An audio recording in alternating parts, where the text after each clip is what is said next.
Hey guys, how's it going? This is Mike from M&R Automotive. Today we're doing a light output video. We have a Ford Bronco with a standard bumper, and we've installed a 40-inch white light bar.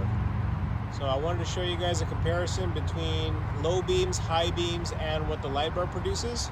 So here are the factory headlights, and this is the light bar. Notice how much more light you have. All the trees are lit up. You definitely get a major benefit in width and depth of light as well.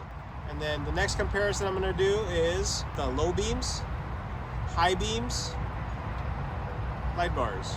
You can't even compare the difference. So from the low beams, if you turn on the high beams, it doesn't even cover the tree. If you hit the light bar, everything illuminates.